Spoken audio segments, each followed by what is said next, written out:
The rotor blades locked mid-flight off the coast of Japan, sending an Air Force Osprey into an uncontrollable descent. This was not a freak accident or a one-off error. It was the latest in a decades-long string of mechanical failures haunting the V-22 program. From the test flight crashes in the 90s to the fatal incidents that recently grounded the entire fleet, this aircraft has never stopped fighting its own design.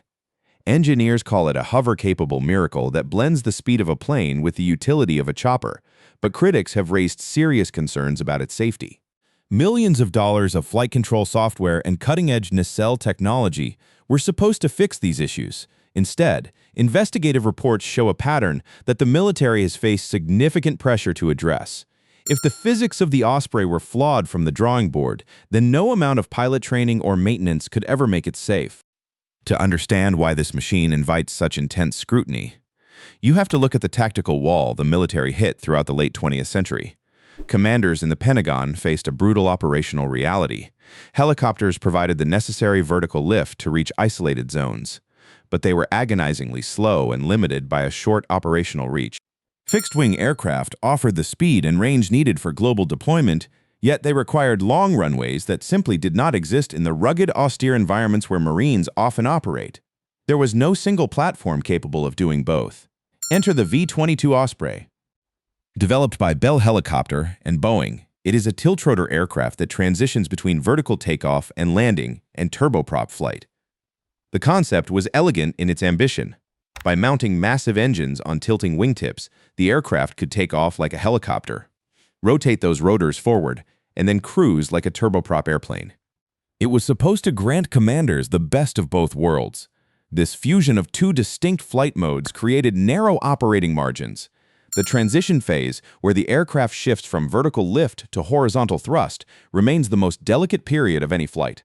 You're essentially asking a machine to change its entire physics while hovering mid-air, a design necessity that would soon force the machine to answer for its own safety record.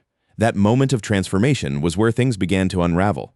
Before the V-22 was ever an operational reality, it was a test bed locked in a fight for survival. You only have to look back to 1992 to see how quickly the dream of a new tiltrotor could turn into a nightmare.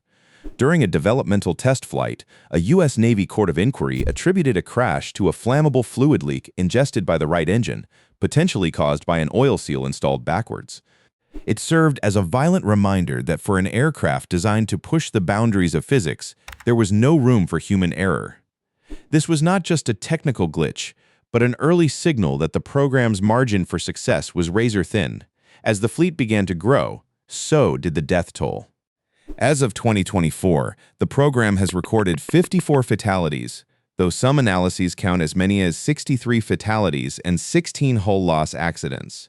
Each one of those incidents added to the growing tension between the military's ambitions and the harsh reality of its maintenance requirements, setting the stage for a conflict that would eventually engulf the entire fleet. The military faced a recurring nightmare during this era. Every time a crash made headlines, the central question became polarized. Was it the pilot in the seat, or was there something fundamentally wrong with the machine itself?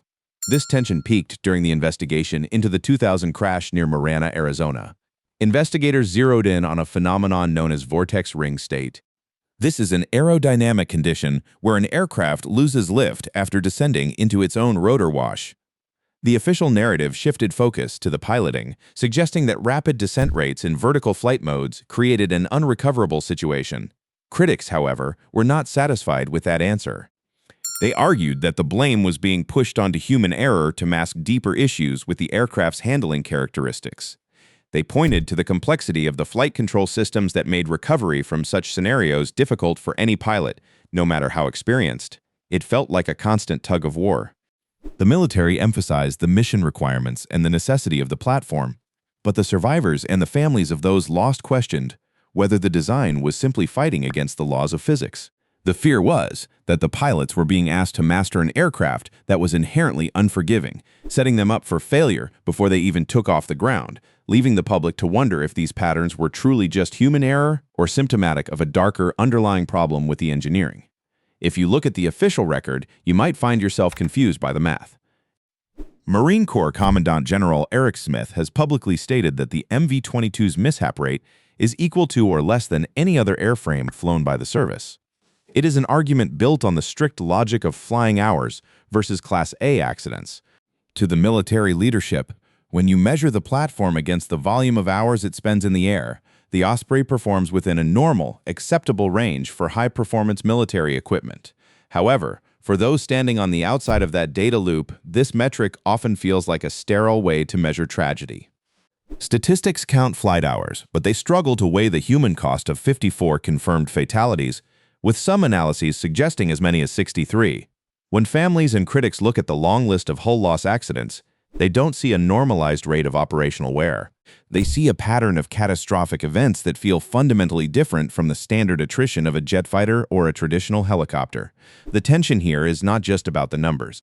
It is about a fundamental disagreement on what those numbers are actually telling us, and the mechanical truth hidden within the logs was about to strip away the illusion created by the flight hour averages. If you dive past the debates over statistics and into the maintenance logs, the narrative starts to shift from pilot decision-making to something much more concrete. We are not just talking about isolated mistakes in the cockpit anymore. The reality is that the V-22 drive system has been plagued by a persistent mechanical fragility that keeps resurfacing across the entire fleet. To date, this complex propulsion setup has experienced at least 35 engine fire or power loss events. That is not a minor maintenance quirk. Furthermore, records highlight 42 pro-rotor issues and 72 gear stress incidents involving metal chips. When you find metal shavings inside an aircraft gearbox, it is a clear warning sign of internal components grinding themselves into premature failure. These are the kinds of mechanical red flags that keep engineers up at night. They suggest at the very heart of the Osprey, the complex system meant to bridge the gap between flight modes is fighting a constant war against its own internal wear and tear. It shifts the entire conversation away from abstract safety debates and onto the physical reality of what happens when high-performance metal is pushed to its breaking point, leading to the one mechanical mystery that has defied every attempt at a permanent resolution. The most chilling part of this mechanical war does not happen in the gear teeth themselves, but in the clutch. The V-22 relies on a complex synchronization system to ensure both pro-rotors spin at the exact same speed. If one side fails, the entire aircraft becomes impossible to control. That is where a phenomenon known as hard clutch engagement enters the picture. Imagine you're flying at a high altitude, transitioning between flight modes, and suddenly the clutch violently disengages and then slams back into place. This is not a subtle glitch. It is a massive mechanical shock that creates a temporary loss of rotor synchronization and an immediate, terrifying drop in power.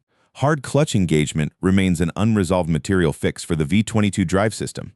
It is a ghost in the machine that the military cannot fully exercise. Pilots are forced to navigate the sky knowing that one of the most critical components of their aircraft has a habit of failing with little warning. It forces them to operate on a razor-thin margin where the difference between a successful mission and a total catastrophe comes down to whether that clutch decides to hold or break. A reality finally laid bare by the latest catastrophic investigation reports. The accumulation of these mechanical failures points to a reality that is impossible to ignore. For years, the narrative surrounding these crashes often pivoted toward unpredictable variables or pilot response times, but a recent blunt analysis from NavAir has forced a shift in that perspective. The data now reveals a stark, evidence-based reality. In a review of the fleet's Class A mishaps occurring since 2021, investigators found that material failure was a causal or contributing factor in a majority of these incidents. That is a significant portion of the most severe accidents documented in the last few years, all tied directly to the integrity of the hardware itself. It moves the conversation beyond the theory of human error and squarely into the realm of systemic limitation. The complexity required to make this aircraft perform its unique maneuvers is now outpacing the current standards for maintenance and material design. When a majority of your most catastrophic losses are linked to parts simply failing under stress, it suggests that the machine is fighting against its own physics. The inherent demand placed on the drive system is essentially exhausting the components faster than the military can replace them, leaving crews to fly an aircraft currently operating under a heightened risk profile defined by these persistent mechanical limitations. The V-22 Osprey's history is defined by a NavAir threshold, where a majority of severe accidents were identified as direct material failures. As of 2024, the program has reached a status where the 54 known fatalities remain a significant fixture of the platform's complicated legacy. This is not a debate over abstract sovereignty, but a focused technical tracking of persistent clutch-related synchronization risks and the mechanical integrity of gearboxes that continue to show metal chips during routine inspections. The reality remains that the aircraft is limited by the structural exhaustion of its own drive system, which has consistently failed under the extreme transition stressors required for its unique flight mode operations. If you're looking for the next deep dive into how aerospace engineering balances these lethal mechanical trade-offs, make sure you're subscribed to the channel. We are building a series that breaks down the upcoming generation of experimental rotorcraft and the technological leaps that might finally solve these persistent power transition failures. Hit the notification bell to be alerted the moment we go live with our analysis of the next era in high-risk military aviation flight tests.